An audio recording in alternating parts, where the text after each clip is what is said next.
Word of the day, liquidated damages. Ano yung liquidated damages?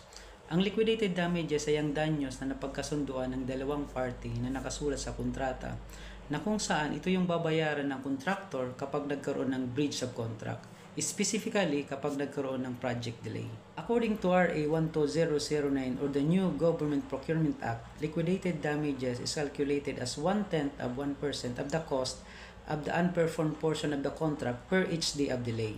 So, assuming we have a project with a total project cost of 10 million and on the date nung target project date completion, ang physical accomplishment lamang ay 90%.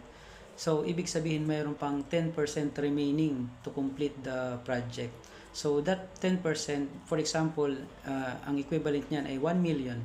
Then, let's say for example, mayroong 8 days of delayed.